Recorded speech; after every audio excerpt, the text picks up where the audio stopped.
Ok, muy buenas tardes para todos, saludarlos nuevamente con las historias bíblicas contadas por un abuelo para sus nietos, sus amigos, seres queridos y familiares. Hoy nos toca aprender algo sobre Lucas. Ya vamos que es un evangelio, el tercer evangelio. Ok, vamos con Mateo, Marcos y ahora con Lucas. Pero lo antes, primero que todo, una nota musical para todos, que hace rato no hay guitarra para cada uno de ustedes. Y apure que los estamos esperando para que nos acompañen al toquecito. Un saludo muy especial de esta tarde.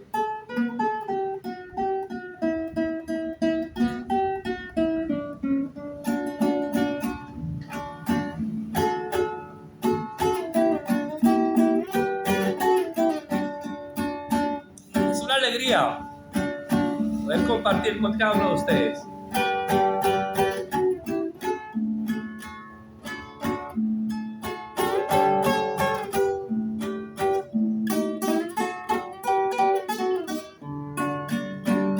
Bueno, Lucas, el médico amado le decían.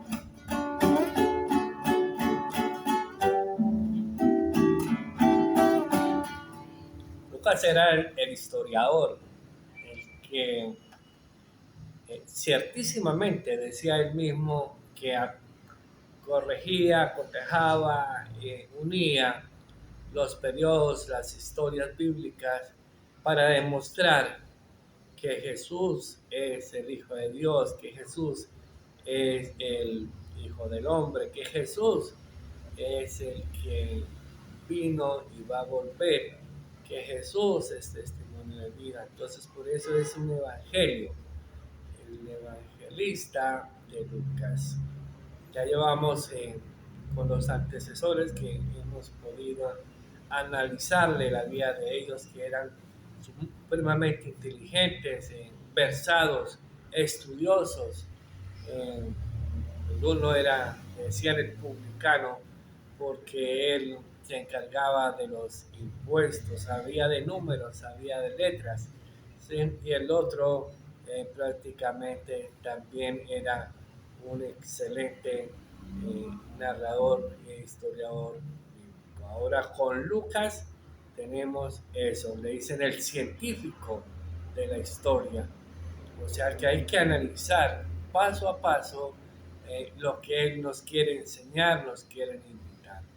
Estamos en un periodo histórico después del nacimiento de Cristo.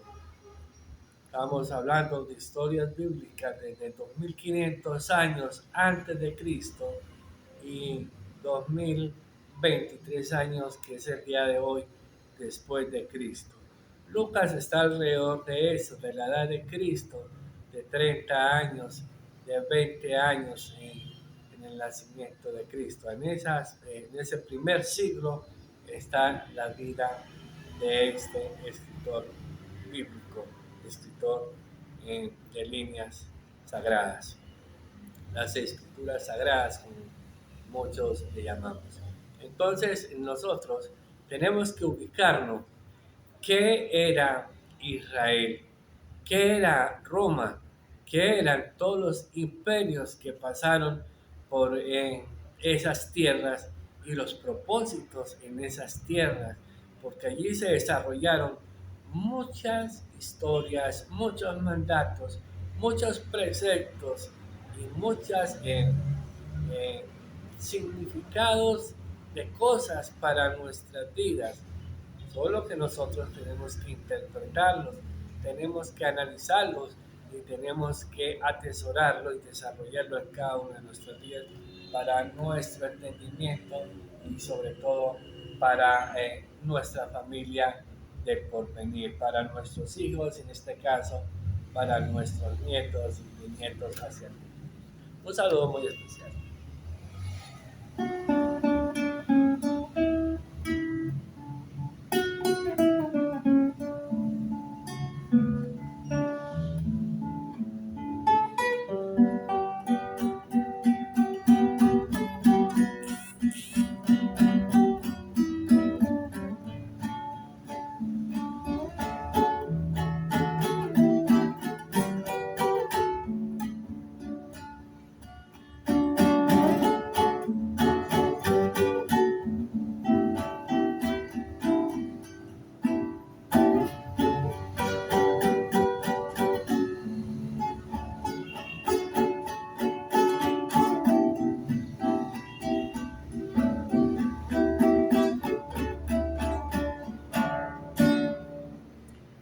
Lucas escribió por los lados de Troas, por los lados de Macedonia. Esto era en Turquía y por los lados prácticamente arriba de Grecia. Él escribió estas letras. Se lo dedicaba a un amigo, a Teófilo.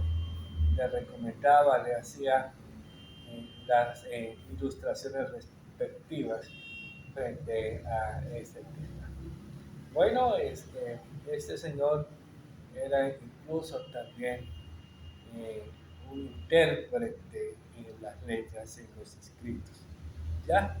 Entonces él mm, se dedicaba a acompañar a Pedro, se dedicaba también a acompañar a estos apóstoles como Pablo también en sus cosas.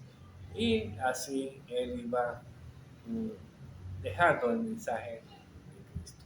Inició el texto del Evangelio, él habla sobre el nacimiento de Jesús de Nazaret, como él, eh, incluso cuando estaba en el vientre de María, eh, ellos fueron censados por Cireneo, que era el gobernador de Siria, ¿sí? El gobernador del Imperio Romano, tiempo de Herodes. ¿Ya? Roma queda muy distante de las tierras de Israel, las tierras de Belén, las tierras de Nazaret, las tierras de Palestina, las tierras de Galilea, todo eso pertenece a Israel. Y Roma está a 4.000 kilómetros más o menos, ¿sí? Lo que hoy llamamos Italia. Entonces, pero el que gobernaba esas tierras era Roma. ¿Quién era Roma en ese tiempo? Roma nació en el año 750 a.C. y la tierra del Canaán, eh, estamos hablando con Abraham como 2000 años antes de Cristo, como 1400 años antes de Cristo que llegaron las tablas de la ley de Dios a Moisés. Entonces, Israel mucho más antiguo en su creación, en su fundación, que el mismo Roma, pero ya Roma eh, estaba ejerciendo supremacía y dominio sobre el pueblo de Israel. Así las cosas. ¿Quién era Roma en ese momento?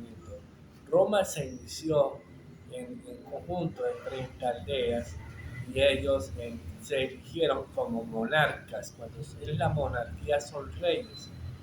Más o menos demoraron, pongámosle, 250 años en esa gobernabilidad, en esa gobernanza de esos territorios, como monarcas. Después de esos 250 años, o sea, alrededor de los años 500 más o menos, ellos ejercieron la república. La república se constituyeron como república, tenían una constitución concienzuda, ¿sí? Entonces ellos demoraron más o menos alrededor de casi 500 años, 480 años ejerciendo como república.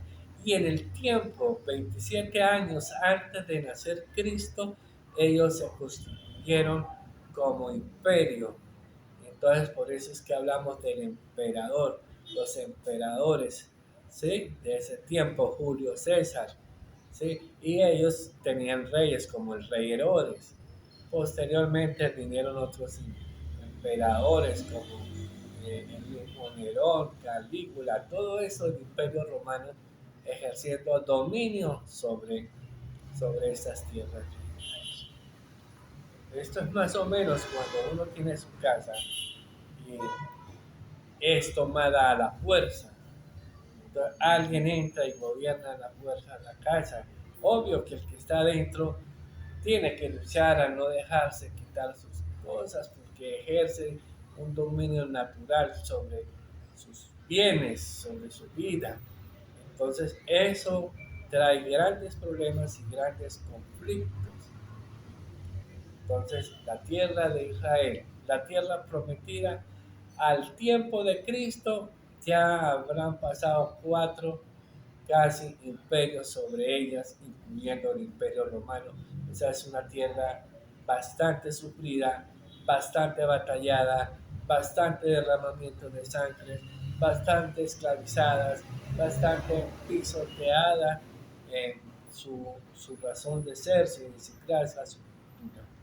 Pero sucede que el emperador romano respetó, respetó eh, la religión que ellos traían, el- cuando eso era el judaísmo, que eran los libros de los patriarcas, el Dios Jehová, ¿sí? El mismo que nosotros conocemos, ¿sí? Ellos se llamaban judaísmo porque solamente creían en un solo Dios, una religión monoteísta, ¿ya? Y siempre era por eso, mientras que el Imperio Romano, los dioses de ellos eran tres: Júpiter, ¿sí? Minerva, ¿sí? Juno, y hacían templos a la mitología griega, a la que se llamaba helenístico. Entonces, ellos no creían en, en Jehová, no creían en lo que el judaísmo, pero más sin embargo lo respetaban. Cuando empezó Cristo a predicar, cuando empezó Cristo a enseñar, cuando empezó Cristo a exponer su venida, su presencia como Hijo de Dios, la presencia del Espíritu de Dios mismo, entonces el judaísmo rechazó el cristianismo. El mismo judaísmo iba del Imperio Romano diciendo que el cristianismo tenía que ser atacado, tenía que ser echado afuera, porque el cristianismo atacaba y ponía en frágil al Imperio Romano. Entonces ahí nace, de todas formas, el respeto por la religión que había profesado el judaísmo y el cristianismo, el respeto del Imperio Romano por esa situación. Y por eso es que cuando presentan a Jesús ante el emperador, ante los gobernadores, Pilatos, el rey Herodes, ellos dicen, según la política del imperio, según la política que teníamos, Cristo está limpio, Cristo no ha hecho delito.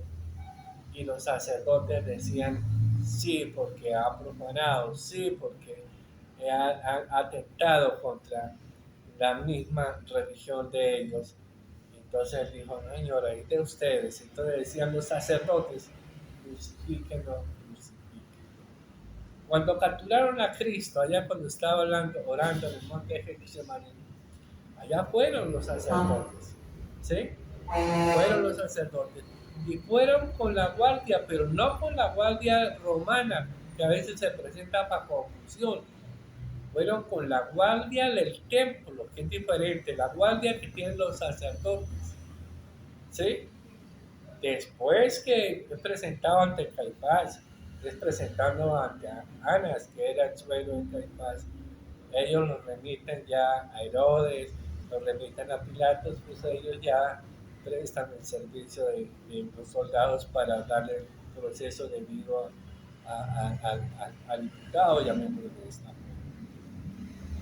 Mire, es muy importante para todos nosotros entender, entender qué es, qué es la ley de las 12 tablas. ¿Qué es la ley de las 12 tablas? La ley de las 12 tablas sencillamente es lo que conocemos y denominamos nosotros aquí el Código Romano. La base por el cual la misma jurisprudencia aquí en Colombia está asentada, esas doctrinas también. Eso forma pilar importante en los derechos. Entonces nace el derecho romano. El derecho romano prácticamente nace con la República, nace alrededor de 300 años de haberse sido fundada Roma. Y entonces ellos tienen unas características, tienen unas cualidades en las cuales se fundó el Código Romano, ¿ok? Tenemos unas etapas del mismo proceso de desarrollo. del imperio y sobre todo tiene unos principios. Si yo vulnero el derecho de otro, sencillamente lo estoy lastimando al otro y él tiene derecho a reclamar, ¿sí?, que se le indemnice la afectación que se le ha hecho. Eso no es actual. Eso desde esa época, desde antes de Cristo, 500, 400 años antes de Cristo. ¿Sí? La otra base sólida de como principio del derecho romano es vivir honestamente. Hay que vivir honestamente. ¿Ya? El tema de la moralidad jurídica. Tenemos esto. Allí en el derecho romano encontramos cosas como el ordenamiento jurídico de las partes. ¿Qué es ordenamiento jurídico? Es el techo de las convivencias de las personas, pero a veces uno no interpreta eso. Y hoy, con Lucas, cuando presentan a Cristo ante, ante los sacerdotes, ante el tribunal de Pilatos y eso, sencillamente es un paseo que nos da en la jurisprudencia, en la normatividad, cómo está regido sobre los pueblos. ¿Sí? Mire, ellos no pueden infringir las etapas también, como son las costumbres que ellos han venido desarrollando. Entonces, mire, Herodes, ¿cuál fue la inteligencia que tuvo Herodes? Herodes dijo, no, venga, trabajemos más bien con los israelitas, no los ataquemos, brindémosles comercialmente, porque según las costumbres esas podemos vivir más en armonía. Y creció Roma en esa situación, ¿ya? Que atajarlo. Entonces, por eso respetaron muchas cositas como esas situaciones. Y el imperio es cobrando impuestos, cobrando todo para la causa de sus cosas. Entonces, un momentico más de música para continuar, ahora sí, el parámetro donde llevamos. Hemos dejado la historia bíblica cuando los profetas mayores fueron exiliados, los unos para Egipto y los otros para Babilonia. Hemos dejado la historia bíblica más o menos 500 años antes de Cristo y vamos a retomar de ahí. Ok, pero primero un toquecito entonces para poder seguir analizando estas cosas.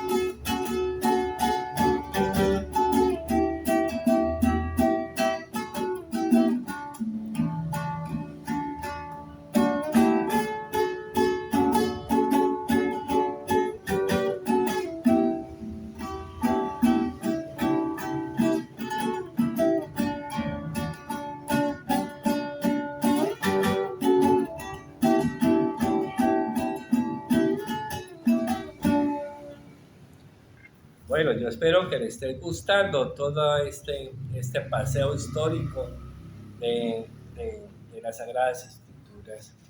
Miren, antes de proseguir, lo importante de Lucas, Lucas también habla del Monte de los Olivos. Vuelvo y digo, repitamos, leamos, analicemos el sermón del Monte de los Olivos. Me gusta una parábola en la cual habla sobre los dos cimientos. Una casa está fundada en un cimiento que está sobre la roca y la otra no está sobre la roca. Entonces llega, se crece el agua, lleva el agua y destruye el que no está sobre la roca. Entonces lo mismo sucede en las cuestiones de Dios. ¿Cómo estamos fundamentados en Dios? ¿Nuestro cimiento sí es sólido o nuestros cimientos están mal fundamentados. ¿Y qué es lo que hace que nuestros cimientos, nuestra base está fundamentada? La experiencia de otros, la religiosidad de otros, la disciplina de otros, la educación de otros, ¿ya? O más bien toda la experiencia que yo he podido tener y he podido convivir y he podido observar y mirar. Yo tengo que tener una experiencia en Dios, porque eso me afirma en mis cimientos. Vea, ténganlo por cierto, que si hay un muro que está mal construido, ¿sí? Si hay un muro que está mal construido, el que está construyendo ese muro profesionalmente dice eso está mal, derriba el muro y vuelve y lo construya como es. Entonces, si su cimiento está mal construido, téngalo por cierto que se lo van a destruir porque usted tiene que construir su cimiento a como es. Y usted tiene que darse la oportunidad, porque si no en vano será todas estas explicaciones, en vano sería todo este legado que hay acá. Y no lo digo por yo estarlo diciendo, sino porque así son las cosas. Miren, Lucas dice la entrada triunfal de Jesús a Jerusalén. ¿Y sabe cuál es la entrada triunfal de Jesús a Jerusalén? Que Jesús lloró sobre Jerusalén. Y nosotros nos presentan que entró en un borrigo con las palmas, él caminó sobre las palmas como triunfador. Pero si miramos el otro contexto, Jesús lo que hacía era llorar, lamentándose de Jerusalén. ¿Por qué se lamentaba Jesús? Porque 500 años atrás, cuando vamos a recordar la historia, que Dios mismo mandó a sus siervos, los profetas, que se arrepintieran de ese mal camino la gente de Israel, porque iba a ser destruida. Ese templo 500 años atrás lo destruyeron. Y no lo destruyeron con guitarras y música y canciones, lo destruyeron con muertes y con sangre. Y destruyeron ese templo. Luego vino Zorobabel, lo reconstruyeron. Bueno, Nehemías era. Y cuando estaba Jesús, antes de que fuera capturado por el tema de Judas, ¿se acuerdan que le dio el pico ahí en la mejilla y todo eso? Jesús dijo, mire, sobre esta iglesia no quedará piedra sobre piedra, porque él sabía lo que iba a venir. Porque el pueblo de labios me honra, ¿sí? El pueblo, Cristo vino a los suyos y los suyos no lo aceptó, ¿sí? Porque ese pueblo está lejos de Dios, aún después de 500 años que volvieron otra vez a reunirse todos. Y Cristo lloraba porque dijo, no es únicamente el templo, sino Jerusalén también. Mire, cuando uno mira la historia, es como cuando pasa aquí en Colombia, cuando nos venden la historia de las murallas de Cartagena. Y le sacamos el himno nacional, oh sí, de Cartagena. Las negaciones muchas. ¿Sí? Gente muy valiente, muriéndose de hambre. ¿Sí? De hambre le hicieron morir allá porque en esa muralla no entraba ninguna comida. Muy valerosos. Entonces la gente confunde la fuerza con la inteligencia.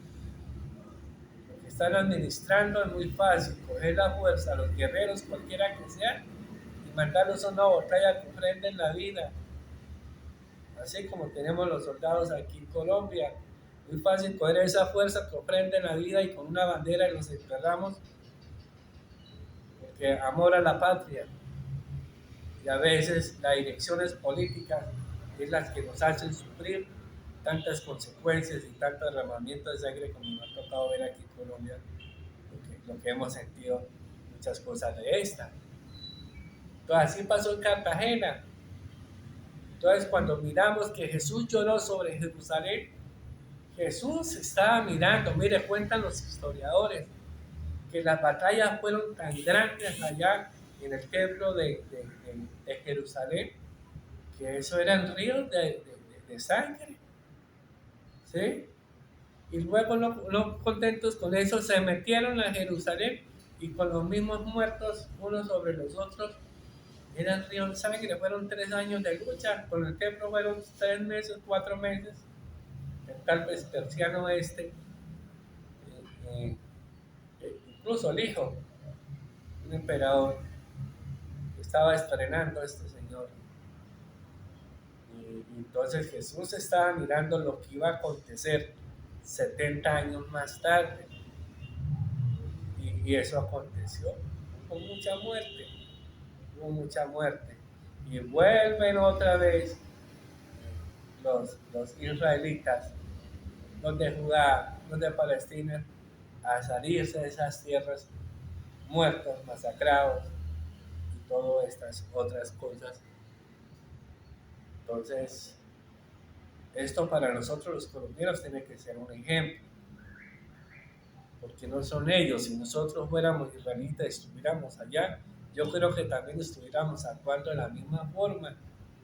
Nosotros aquí en Colombia apenas hemos pasado por un solo imperio, llamémoslo así, que fue el español. Ellos llegaron más o menos en 1700, ¿sí? Con los conquistadores, luego vino la independencia, hasta el 2000, que llevamos, cuando mucho, 300 años para 2023, 323 años, máximo 400 años de historia aquí en Colombia, creo yo, menos, con un solo imperio. ¿Sí? Por aquí no hay nadie que se meta por acá y nos quite la gobernabilidad y nos roben y nos hagan salir corriendo. Nosotros mismos sí, que es diferente. Nosotros mismos nos damos tableados por las costillas, ¿sí? Y hay muertos, pero por culpa de nosotros mismos. Pero no porque otros gobiernos nos saquen. Y si eso estamos desesperados por la falta de seguridad, ¿sí? ¿Cómo será esta gente allá con tanto derroche, llamémoslo así, de avasallamiento sobre esa tierra que fluye leche y miel, como dijo Dios en el pacto que le dijo a Abraham, a Jacob y a Isaac? Y ese pacto se cumple, pero el corazón de nosotros, lejos, lejos al tema de Dios. Lucas nos va a enseñar. Miren, cuando llega la Constitución del 91 y reza la libertad de cultos, eso es muy bueno porque eh, no es únicamente el sello de una sola religión, porque ya pueden proliferar las demás iglesias a reclamar sus espacios, ¿sí? Pero en Israel nos enseñaron que de tantas iglesias desplazaron las iglesias de Dios Altísimo por, por colocar dioses satánicos, por colocar dioses que ni siquiera existen, por colocar dioses en contra de la voluntad de Dios. Entonces, ¿qué nos espera Colombia de aquí 400 a 300 años, cuando nosotros mismos hemos destrancado el amor a Dios? También más sangre y más derramamiento como le pasó a Israel, o es que no vamos a entender o no estamos entendiendo la urgencia de revisar muy bien todos estos temas, porque el tiempo para nosotros, ya que nos quedan 20 años, vaya y venga, que sea cuando mucho, pero para el legado de toda una nación al futuro, tenemos que ser supremamente cuidadosos. Termino con Lucas. Revisar exactamente los temas del cual Cristo quiere que nosotros aprendamos. Cristo quiere que nosotros nos desarrollemos. Bueno, retomo ahorita así para terminar en este próximo momentos que me toca el tema cuando salen, eh, salen los profetas exiliados de Israel 500 años antes de Cristo. toquecito más para terminar.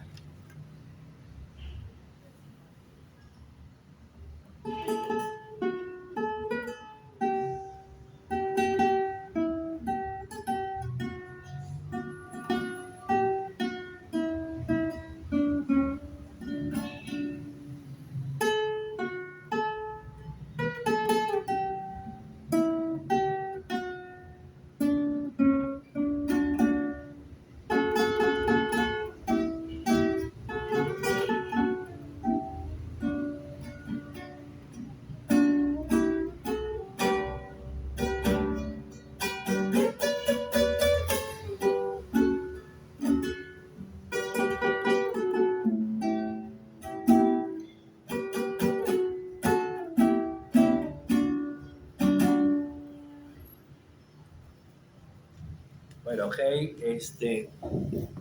bueno, el tema del exilio de los profetas de Dios. En ese tiempo del exilio, de los 500 años antes de Cristo. Mirar un poquito acá. 500 años antes de Cristo.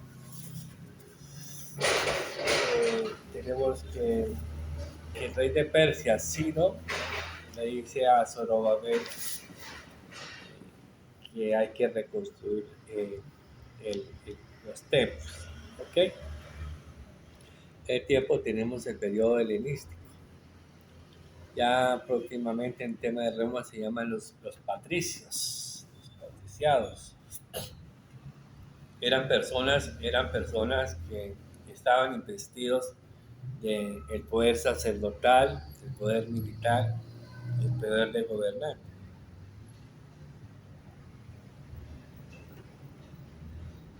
¿Ya? Eh, Nehemías construyó el muro de Jerusalén.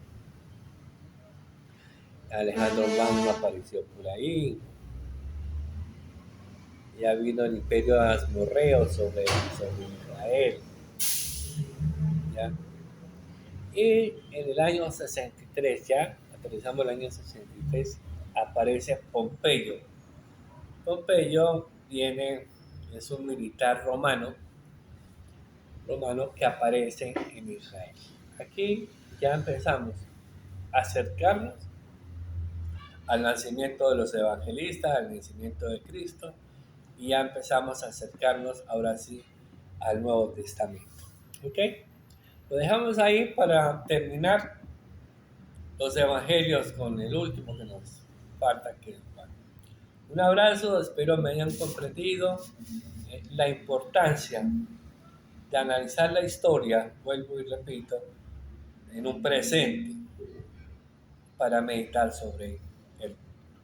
Nuevamente saludos a todos, en especial a mi hijo Cristian, en esta tarde, estoy en su casa transmitiendo, y vea mi hijo, un abrazo, te quiero mucho, a su mami también, a todos, Jenny, un abrazo, saludo para toda mi familia, mismo para Viviana, César y todos. Un abrazo para mis amigos y en especial mi nieto. Seguimos viéndonos y espero estén comprendiendo exactamente el querer y el propósito de estar con ustedes día a día. Muchas gracias por escuchar.